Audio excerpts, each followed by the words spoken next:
தகப்பனே உங்களுக்கு நன்றிப்பா. தம்முடைய வல்லமையை அறிவிக்கும்படியாக இந்த வாய்ப்பை தந்ததுக்கு உங்களுக்கு நன்றிப்பா. இதை தாழ்த்தி அர்ப்பணிக்கிறேன். கர்த்தாவே பேசுங்க, நாங்கள் கேட்குறோம். நீங்கள் சொல்லி தாங்கப்பா, கற்று தாங்கப்பா, அதன்படி ஜீவிக்க எங்களுக்கு உதவி செய்யுங்கப்பா. ஒப்புக்கொடுக்கிறேன்ப்பா. நன்றிப்பா. அடிமை மறைத்து கொள்ளுங்கப்பா. இயேசுவின் நாமத்தில் வேண்டிக் கொள்கிறேன் ஜீவன் உள்ள நல்ல பிதாவே, ராஜாவே. ஆமென். ஸ்தோத்திரம். கர்த்தர் உங்களை ஆசீர்வதிப்பாராக.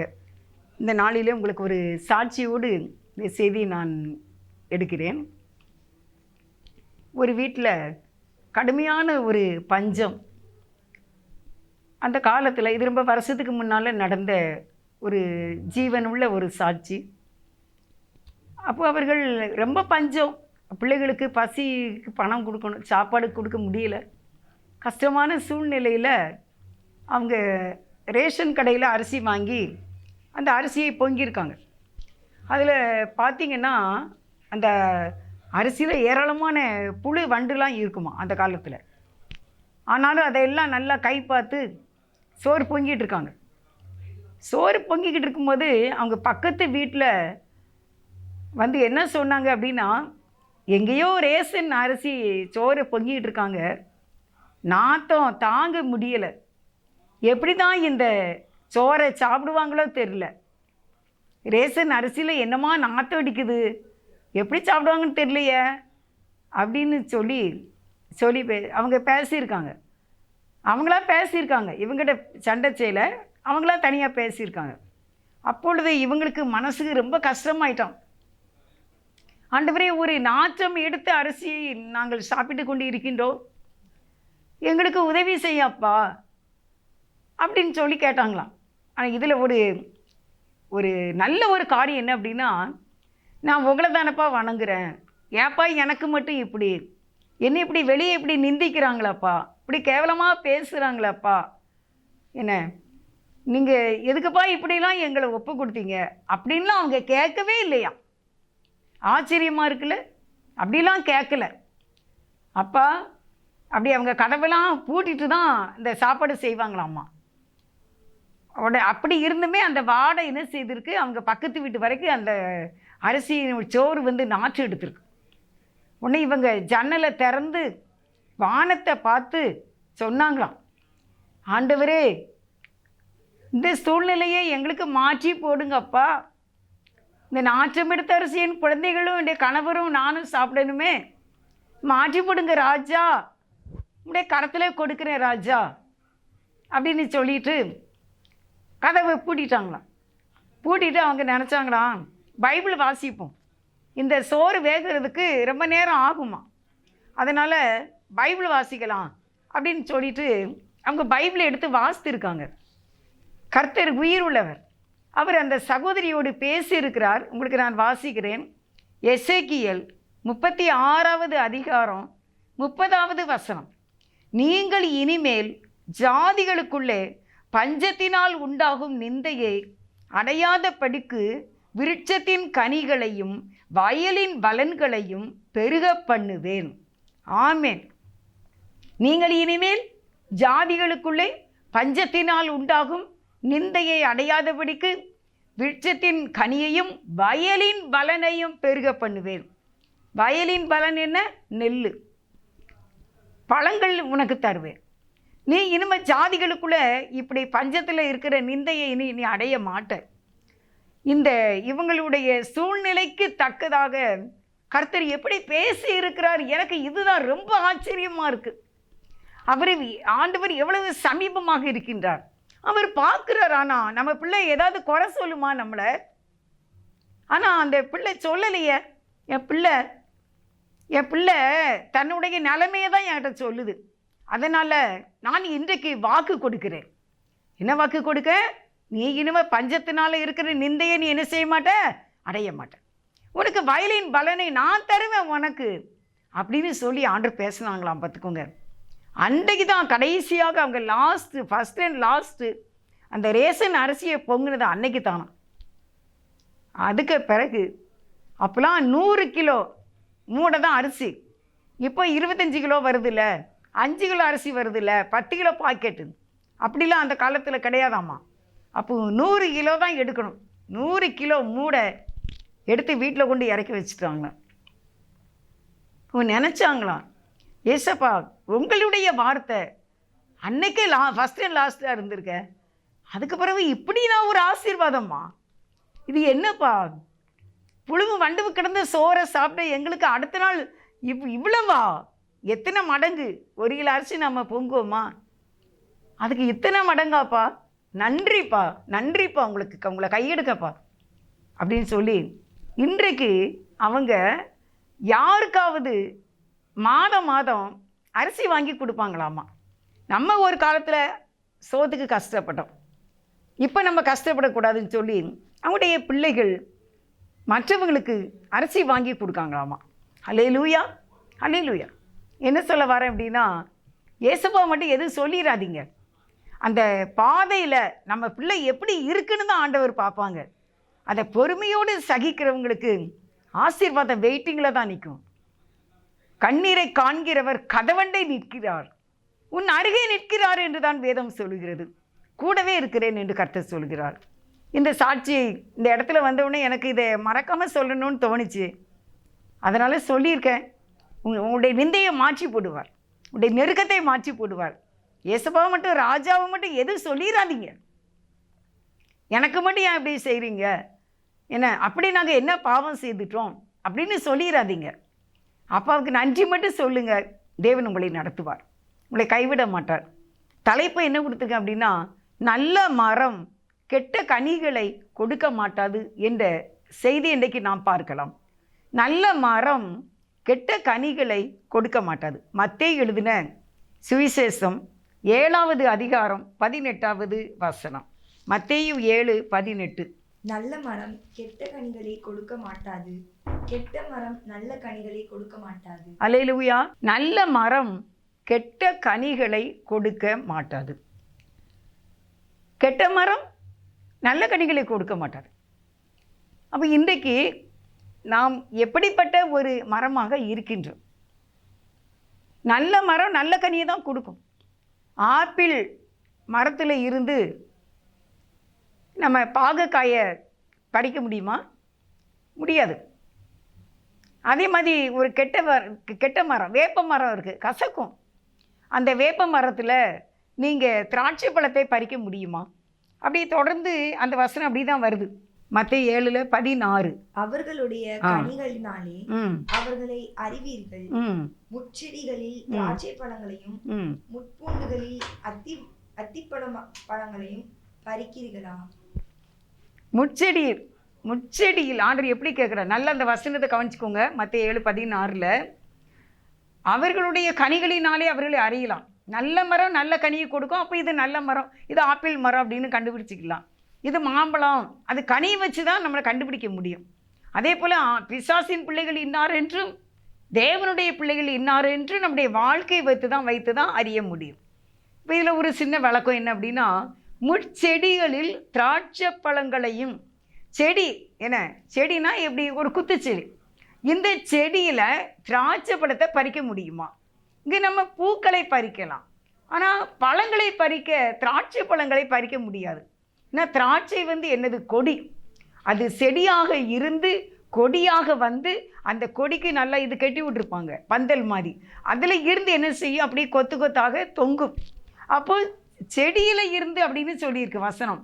என்ன, முட்செடிகளில் திராட்சை பழங்களை, முள்ளு செடியில் திராட்சை பழத்தை எப்படி பார்க்க முடியும்?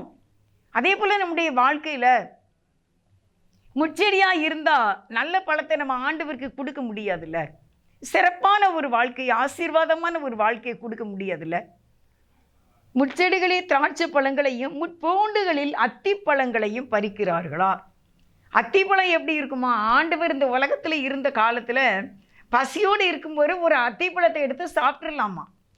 அது அப்படி வயிறு ஃபுல்லாக இருக்கும். அது எப்படிப்பட்ட உணவுனா நல்ல உணவு, அதாவது ஸ்ட்ராங்கான ஃபுட் அது. அதனால தான் ஆண்டவர் பசிக்கு அத்திப்பழங்களை சாப்பிட்றதுக்காக அவர் தேடினார் ஏசப்பா. அப்போது நீங்கள் முட்பூண்டுகள் நீங்கள் வெங்காய செடியை பார்த்துருக்கீங்களா? இவ்வளோ தான் வளரும். அப்படியே ஒரு கையால் குனிஞ்சு நின்று ஒரு கையால் தூக்கியாச்சுன்னா கீழே எல்லாம் என்ன இருக்கும், வெங்காயம் இருக்கும். மேலே அப்படி இருந்த செடி இப்படியே வெங்காயத்தை என்ன செய்வாங்க, அந்த குத்து செடியிலேருந்து இப்படி பறிச்சிருவாங்க. நான் பார்த்துருக்கேன். இப்படிப்பட்ட முட்செடியிலே அத்திப்பழங்களை பறிப்பார்களா? பறிக்க முடியாதுல்லம்மா, பறிக்க முடியாதுல்ல பிரதர். அப்போ எப்படி இன்றைக்கி நம்முடைய வாழ்க்கையில் நம்ம அத்திப்பழங்கள் சுவையான ஒரு வாழ்க்கையை பிறருக்கு நாம் எப்படி கொடுக்க முடியும்? உங்களுடைய வாழ்க்கையிலே மகிமை குறைந்து கொண்டு இருக்கின்றது, உடைய வாழ்க்கையிலே குளோரி குறைந்து கொண்டு இருக்கின்றது, உடைய வாழ்க்கையிலே கிறிஸ்துவோடு உள்ள ஐக்கியம் குறைந்து கொண்டு இருக்கின்றது. நீ தேவனோடு எப்பொழுதும் உறவாடுகின்ற வாழ்க்கை குறைந்து கொண்டு இருக்கின்றது. ஆரம்பம் அற்பமாக இருக்கலாம், ஆனால் முடிவு சம்பூர்ணமாக இருக்கணுமே. கிறிஸ்தவ வாழ்க்கை என்பது லாபமான வாழ்க்கை, அதில் நஷ்டம் கிடையாது. ஆனால் நம்முடைய கனி என்ன? கனி என்றால் உங்களுக்கு தெரியும், ஆவியின் கனி தான், அன்பு தான், சந்தோஷம், சமாதானம், விட்டு கொடுக்கிறது. சில பேர் சொல்லுவாங்க தெரியுமா, நான் நிறைய இதில் பார்த்துருக்கேன், விட்டு கொடுக்கிறவன் கெட்டு போவதில்லை, கெட்டு போகிறவன் விட்டு கொடுப்பது இல்லையா. அப்போ இந்த உலகத்தில் எவ்வளவான ஒரு சகிப்புத்தன்மை, நமக்குள்ளே ஒரு பெரிய போர் நடந்து கொண்டு இருக்கின்றது. நமக்குள்ளே நல்ல எண்ணங்களை கொண்டு வரும்படிக்கு பரிசுத்த ஆவியானவரிடத்திலே மன்றாட வேண்டும். நான் அத்தி மரமாக இருந்து அத்தி பழங்களை கொடுக்க வேண்டும், நான் ஆப்பிள் மரமாக இருந்து ஆப்பிள் பழங்களை கொடுக்க வேண்டும். நான் கெட்ட கனி அதை சாப்பிடக்கூடாத விஷம், பாய்சன், கொம்மட்டி, காய், அப்படிப்பட்ட கசப்பான கனிகளை நான் கொடுக்கலாமா? அப்படிப்பட்ட வாழ்க்கை நாம் வாழலாமா? இப்படி ஜீவியத்தை மாற்றி அமைக்கும்படி இன்றைக்கு தேவன் நம்மோடு கேட்கின்றார். கெட்ட மரமெல்லாம் கெட்ட கனிகளை கொடுக்கும். இப்போ கெட்ட ஒரு மரம் இருக்குது. கெட்ட மரம்னா என்ன நம்ம சொல்லலாம்? ஒரு கசப்பான ஒரு காய். அந்த ஒரு கசப்பான காய் உள்ள மரத்தில் போய் நீங்கள் நல்ல பழங்களை அங்கேருந்து எடுப்பீங்களா? மாம்பழம் எடுக்க முடியுமா? நம்ம வேப்ப மரத்தையும் வச்சுக்குவோம், அதான் கசப்பான காய். அந்த வேப்ப மரத்தில் போய் நீங்கள் ஆப்பிள் பழத்தை எடுப்பீங்களா? ஆனால் இன்றைக்கி நம்ம வாழ்க்கையில் என்ன சொல்கிறோம் அப்படின்னா, முச்செடியாக இருந்து கொண்டு கசப்பான மரமாக, கெட்ட மரமாக இருந்து கொண்டு நான் நல்ல கனிகளை தான் கொடுக்கின்றேன் என்று நம்மை நாமே ஏமாற்றி கொண்டு இருக்கின்றோம். நான் நல்ல மரமாக இல்லையே, என்னிடத்திலிருந்து ஒரு நல்ல கனி என்னிடத்தில் இல்லையே, என்னிடத்தில் அன்பு குறைந்து கொண்டு இருக்கின்றது. இந்த கால சூழ்நிலையில் ஆவிக்குரிய பிள்ளைகள் வாழ்க்கையில் அநேகர் ஆரம்பத்தில் இருந்த கிறிஸ்துவ வாழ்க்கையின் துடிப்பு, பரிசுத்த ஜீவியம், ஆவியில் உள்ள எளிமை குறைந்து கொண்டு இருக்கின்றது. ஊழியத்தின் பாதையில் அநேக இடங்களிலே நான் பார்க்கின்றேன், ஒன்றுமே தெரியாமல் அப்படியே ஒரு ஏழை பாவியாக ஆண்டவரிடத்தில் வருவார்கள். இப்போ தேவன் அவங்களை நல்லா வழி நடத்துவார். திடீர்னு பார்த்தீங்கன்னா வேறு மாதிரி ஒரு ட்ராக்குள்ளே போயிடுவாங்க. அந்த ட்ராக்குக்குள்ளே போகும்போது ஜீவியத்தில் என்ன இருக்கும்? நஷ்டம் வரும். அப்போ நஷ்டம் வரும், பிரச்சனை வரும். இப்போ எதுக்கு நம்ம ஆலயத்துக்கு போகிறோம், ஜெபத்துக்கு போகிறோம், கூட்டத்துக்கு போகிறோம், எல்லாம் செய்கிறோம், ஆனால் வெற்றியை பார்க்க முடியலையே அப்படின்னு நீங்கள் நினைக்கிறாங்க. ஆனால் உங்களுடைய ரூட்டு தப்பாக போயிட்ட, வேறு சரியில்லை. அதுக்கு தான் நான் உங்களுக்கு ஒரு வசனம் சொல்கிறேன். ரோமரில் 11வது அதிகாரம் 16வது வசனத்தை தமிழ் இங்கிலீஷ்லேயும் வாசிப்பாங்க. ரோமர் 11:16-18. மேலும் முதற் பலனாகிய மாவானது பரிசுத்தமாய் இருந்தால் பிசைந்த மாவு முழுவதும் பரிசுத்தமாய் இருக்கும். வேறானது பரிசுத்தமாய் இருந்தால் கிளைகளும் பரிசுத்தமாக இருக்கும். இங்கிலீஷ்ல 18. If the part of the dough offered as first fruits is holy, then the whole batch is holy. If the root is holy, so are the branches. நம்ம 16 மட்டும் உங்களுக்கு இப்போ சொல்கிறேன். முதற்பலனாகிய மாவானது பரிசுத்தமாய் இருந்தால் பிசைந்த மாவு முழுவதும் பரிசுத்தமாய் இருக்கும். அடுத்து வேறானது பரிசுத்தமாய் இருந்தால் கிளைகளும் பரிசுத்தமாய் இருக்கும். நம்மளை தான் ஆண்டவர் சொல்கிறார், நீ முதற் பிசைந்த நல்ல மாவாக இருந்தால் அந்த எல்லா மாவுமே நல்ல மாவாக தான் இருக்கும். அதே சமயத்தில் வேறானது பரிசுத்தமாக இருந்தால் கிளைகளும் பரிசுத்தமாக தான் இருக்கும். நல்ல ஒரு குரோட்டன்ஸ் நம்ம வச்சுருக்கோம், அது பெரிய செடி, இவ்வளவு பெரிய செடியாக வளரும் பொழுது அதனுடைய கிளைகளும் நன்றாகத்தானே இருக்கும். அடுத்து 18வது வசனத்தை வாசிக்க. நீ அந்த கிளைகளுக்கும் விரோதமாய் பெருமை பாராட்டதே. பெருமை பாராட்டுவாயானால் நீ வேரை சுமைக்காமல் வேறொன்னை சுமைக்கிறது என்று நினைத்துக்கொள். Do not consider yourself to be superior to those other branches. If you do consider this, you do not support the root, but the root supports you. Root தான் என்னது? வேர். இதில் என்ன சொல்லியிருக்கு அப்படின்னா, நீ கிளைகளுக்கு விரோதமாக பெருமை பாராட்டாதே, அதாவது நீ வேரை சுமக்காமல் வேர் உன்னை சுமக்கிறது என்று நினைத்துக்கொள். நான் என்ன சொல்ல வரேன் அப்படின்னா, வேர் தான் நம்மை சுமக்க வேண்டும், வேர் தான் பரிசுத்தமாக இருக்க வேண்டும். எந்த ஒரு மரத்தினுடைய வேர் சரியாக இருந்தால் அந்த மரத்தினுடைய கிளைகளும் சரியான கிளைகளாக இருக்கும், அங்கே கிடைக்கின்ற கனிகளும் நல்ல கனிகளாக கிடைக்கும். வேர் ரூட்டு சரியான இடத்துல இருக்க வேண்டும். அப்போ நம்முடைய வேர் நம்முடைய ஆவிக்குரிய வாழ்க்கையினுடைய அஸ்திபாரம், அது கிறிஸ்துவோடு ஐக்கியத்தில் இருக்க வேண்டும். இந்த வேத வசனத்தினுடைய ஐக்கியத்துக்குள்ளே அது இருக்க வேண்டும். ஏன் இந்த நல்ல மரத்தில் ஒரு கெட்ட சுபாவம் வந்துடுது? ஒரு கெட்ட காரியம் எப்படி வந்துடுது? எப்படி தவறான ஒரு செயல்பாடு வந்துக்கிட்டே இருக்குது? அது நல்ல மரம் நல்ல கனிகளை கொடுக்க வேண்டாமா? நல்ல மரம் கெட்ட கனிகளை கொடுக்க மாட்டாது. அருமையானவர்களே, தேவ சமூகத்தில் நம்மை கொஞ்சம் நிறுத்தி பார்ப்போம். நான் நல்ல மரம் தானா? நான் நல்ல கனியை தான் கொடுத்துக்கிட்டு இருக்கேனா அப்படின்னு சொல்லி நம்மை ஆராய்ந்து பார்க்க வேண்டும். வேர் பரிசுத்தமாக இருக்க வேண்டும்.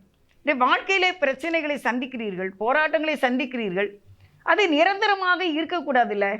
நிரந்தரமாகவே இருக்கக்கூடாது. சில கஷ்டங்கள் வரும், சில துன்பங்கள் வரும்.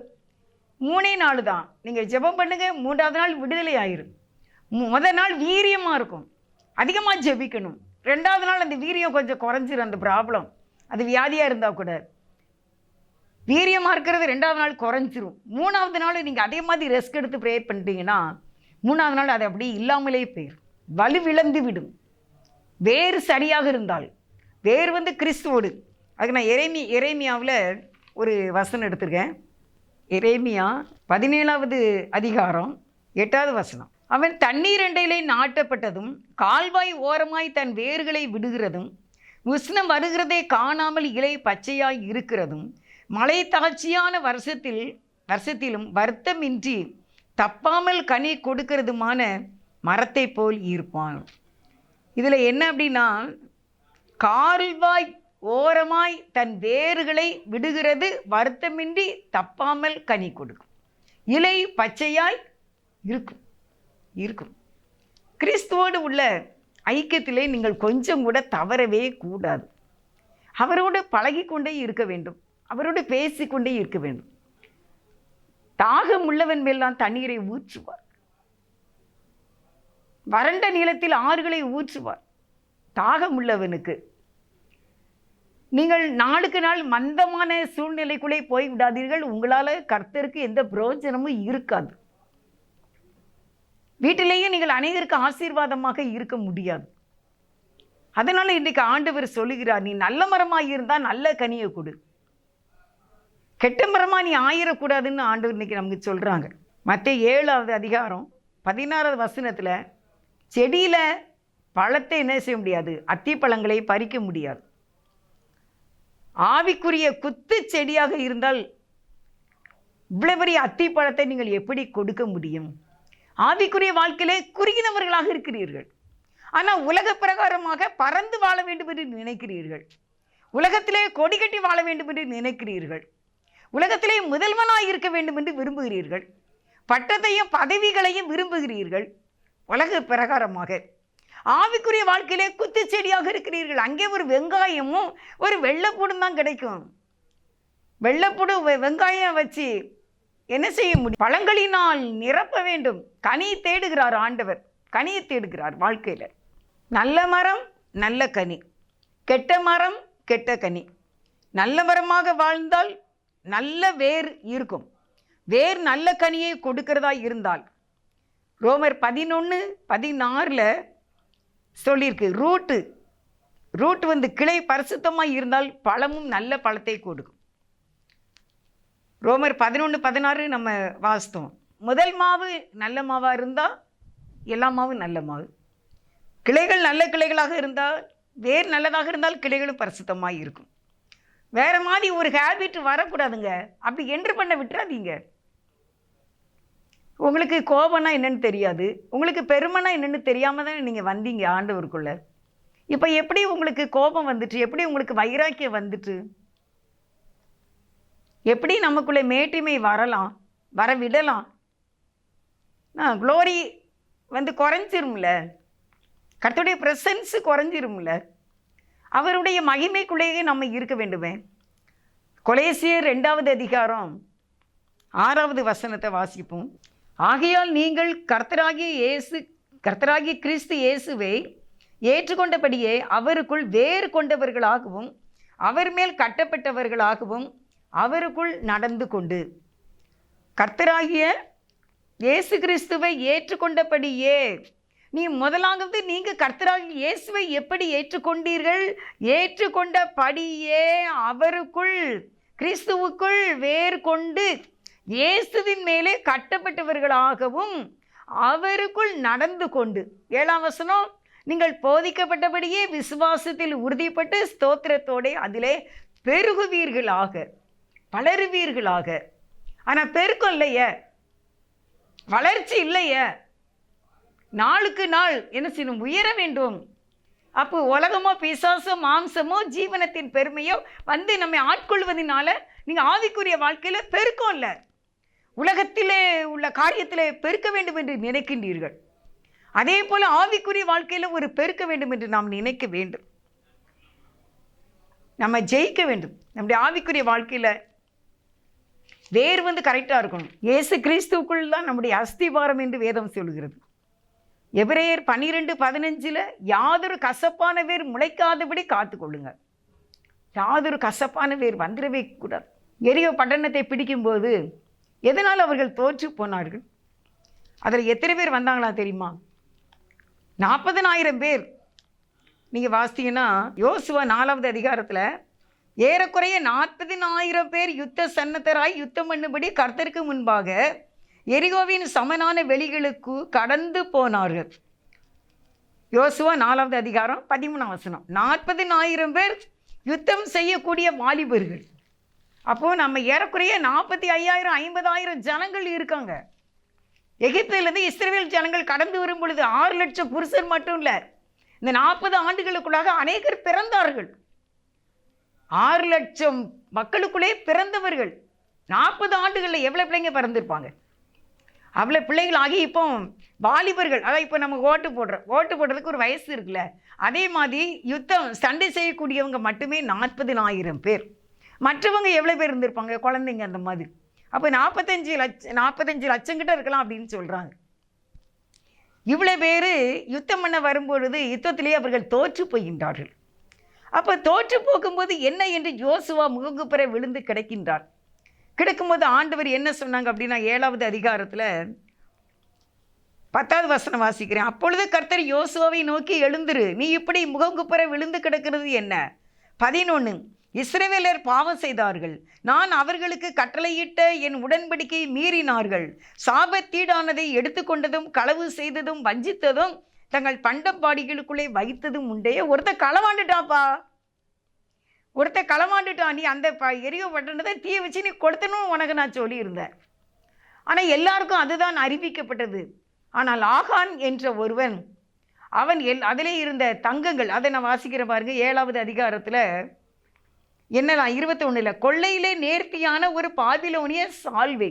ஒரே ஒரு சால்வை தான், ஒரு சால் நம்ம பிள்ளைங்களாம் போடுறாங்கல்ல, அப்படி ஒரு சால்வை 200 நிறையான ஒரு 200 வெள்ளி சேக்கல், 200 கிராமா என்ன தெரியல, 200 வெள்ளி சேக்கல், 50 சேக்கல் நிறையான ஒரு பொன் பாலம். இதை எச்சத்தை எடுத்துக்கொண்டே பூமிக்குள்ளே புதைச்சி வச்சுருக்கேன். 45,000 யுத்த வீரர்களை 40,000 பேர், லட்சத்துக்கு அதிகமான ஜனங்கள். இந்த ஒருவனுடைய இந்த களவுங்கிற இந்த ரூட்டுக்குள்ளே அவன் போயிட்டானா, அந்த போனதுனால எல்லாருமே தோற்று போயிட்டாங்கல்ல. எத்தனை பேர் இறந்தாங்களா தெரியுமா?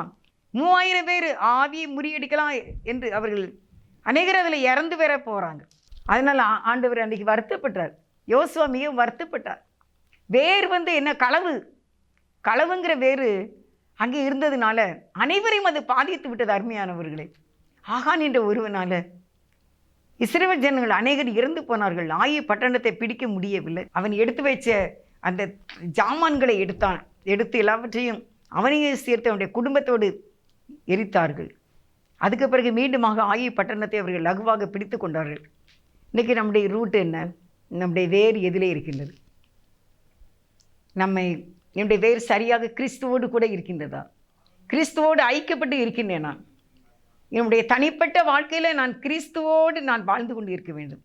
என்னுடைய அஸ்திவாரம் கிறிஸ்து தான். எனக்கு இயேசு தான் இம்பார்ட்டன்ட். நான் இரவிலே கூப்பிடுகின்றேன், அவர் என்னை கேட்டருளுகிறார்.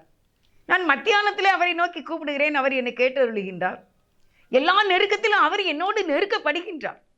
வியாகுலப்படும் போது அவர் வியாகுலப்படுகின்றார். ஒரு சகோதரி சொல்வாங்க, நான் அழுதா ஏசப்பா அழுவாங்க அப்படிம்பாங்க. அவங்களுக்கு ஆண்டவர் மேலே அப்படி ஒரு பாசம். நான் அழுதா ஏசப்பா அழுவாங்களே எனக்கு தெரியுமேன்னு சொன்னாங்க. அப்போ அவங்களுடைய உறவு எப்படி இருக்கு பார்த்தீங்களா? இன்றைக்கு கிறிஸ்துவை விட்டு விலகாதபடிக்கு நீங்கள் இருக்க வேண்டும் என்று உங்களை நான் மிகவும் வருந்தி கேட்கின்றேன். உங்களை நாளுக்கு நாள் புதிதாக மாற்றி கொண்டு வாங்க. நீங்கள் பின்னடைந்த நிலைமைக்கு போய்விடாதீங்க. நீங்கள் இன்னும் பரிசுத்தமானதான் இன்னும் தேவனுக்கு அநேக பிரயோஜனமாக இருக்கும். ஒருவேளை தேவன் உங்களை உயர்ந்த அடைக்கலத்தில் வைக்கணும்னு நினச்சிருக்காரு. நீங்கள் எங்கேயோ இருக்கணும், ஆனால் நீங்கள் இன்னும் அங்கே இன்னும் போகவே இல்லையே. ஏன்னா ரூட்டு சரியில்லை, வேறு சரியில்லை. வேறு கிறிஸ்து மேலே இருக்க வேண்டுமே. கர்த்தராகிய இயேசு கிறிஸ்துக்குள்ளே வேறு இருக்க வேண்டும். தண்ணீர் அண்டையிலே ஜீவ தண்ணீர் பரிசுத்த ஆவியின் தண்ணீருக்குள்ளே நம்முடைய வேறு இருக்கும்போது அவன் வருத்தமின்றி தப்பாமல் கனி கொடுப்பான். அவனுடைய இலை எப்பொழுதும் க்ரீனாகவே இருக்கும், இலை பச்சையாகவே இருக்கும். கண்டிப்பாக அங்கே கனி இருக்கும். அருமையானவர்களே, இன்னைக்கு ஆண்டவர் தான் நமக்கு சொல்லுகின்றார், நல்ல மரம் எல்லாம் கெட்ட கனிகளை கொடுக்க மாட்டாது. ஆண்டவரை என்னோடு பேசுங்க. நான் நல்ல மரம் தானா? நான் நல்ல மரமாக இருந்துட்டு கெட்ட கனிகளை கொடுக்கக்கூடாத? நல்ல மரம் கெட்ட கனிகளை கொடுக்காத. கத்திரிக்காய் செடியில் போய் மிளகாவை பறிக்க முடியுமா? முடியாதுல்ல. தக்காளி செடியில் போய் நவா பழத்தை பறிக்க முடியுமா? முடியாதுல்ல. ஆனால் இன்றைக்கி நம்ம அப்படி தானே இருந்துக்கிட்டு இருக்கோம். கர்த்தர் மனசு எவ்வளோ கஷ்டப்படுவாங்க. அவர் நம்மளை எங்கேயோ கொண்டு வைக்கணும்னு நினைக்கார். ஆண்டவர் நினைப்பார், உன்னை உயர்ந்த அடைக்கலத்தில் வைக்கணும்னு நினச்சிருக்கேன், நீ கொடி கட்டி பறக்கணும்னு நினச்சிருக்க, நீ என்னென்னா கீழே பார்த்துக்கிட்டு போகிற, உலகத்தை பார்க்க, மாம்சத்தை பார்க்க, பெருமை, ஜீவனத்தின் பெருமை, அடுத்தவங்களை பார்க்குற, விழுந்து போகாத. உன்னை எந்த ஸ்தானத்தில் வச்சிருக்கோம் அந்த ஸ்தானத்தில் என்னை நோக்கி நீ முன்னேறி வா. உனக்காக நான் யாவையும் செய்து முடிப்பேன் என்று உன் தேவனாகிய கர்த்தர் சொல்கிறார் என்று வேதம் சொல்லுகிறது. ஜெபிப்போம். ஆண்டவர்கிட்ட கேட்போம், ஆண்டவரே நல்ல மரமாக இருந்து நல்ல கனிகளை கொடுக்க எனக்கு கிருபை செய்யும். நான் உண்மை பின்பற்றுவேன். உண்மைதான் நான் சார்ந்திருக்கின்றேன். எனக்கு உதவி செய்யுங்க. என் வேறு தப்பான வேறாக கண்டிப்பாக இருக்கக்கூடாதுப்பா. என் வேறு சரியான வேறாக இருக்க வேண்டும். நீர் அரியணையில் வீற்று இருக்கிறீர், என்னை ஆட்கொள்ளும். நீர் என்னை ஆட்கொள்ளும். நான் நல்ல கனியை கொடுத்தே ஆக வேண்டும் என்று நம்ம கெஞ்சி கேட்போம். கர்த்தர் உதவி செய்வார். அடைக்கலமானவரே, படைகளின் ஆண்டவரே, அடைக்கலமானவரே, படைகளின் ஆண்டவரே, எடுக்கண் வேளையிலே ஏற்ற துணை நீரே, எடுக்கண் வேளையிலே ஏற்ற துணை நீரே. ஆராதனை உமக்கே, ஆராதனை உமக்கே, ஆராதனை உமக்கே, ஆராதனை உமக்கே. பக்கம் நின்று வலுவூட்டுகிறீர், பாதுகாத்து பலப்படுத்துகிறீர். பக்கம் நின்று வலுவூட்டுகிறீர், பாதுகாத்து வழி நடத்துகிறீர். தீமை அணுகாமல் காத்து சேர்த்திடுவீர் பரலோகம். தீமை அணுகாமல் காத்து சேர்த்திடுவீர் பரலோகம். உமக்கே ஆராதனை, உமக்கே ஆராதனை, உமக்கே ஆராதனை, உமக்கே ஆராதனை, அரியணையில் வீற்றிருப்பவரே உமக்கே ஆராதனை. ஆட்டுக்குட்டியானவரே உமக்கே ஆராதனை. அரியணையில் வீற்றிருப்பவரே உமக்கே ஆராதனை. ஆட்டுக்குட்டியானவரே உமக்கே ஆராதனை. நல்ல மரமாய் இருந்து நல்ல கனி கொடுத்து நீர் எங்களுக்கு தருகிற சம்பூரணமான சகல நிறைவான ஆசீர்வாதங்களை பெற்று வாழ எங்களுக்கு உதவி செய்ய வேண்டும் என்று, பிறந்த நாட்கள் திருமண நாட்களை ஆசீர்வதிக்க வேண்டும் என்று இயேசுவின் நாமத்தில் மனத்தாழ்மையோடு வேண்டிக் கொள்கின்றேன். ஜீவனுள்ள எங்கள் நல்ல பிதாவே. ஆமேன். ஆமேன். God bless.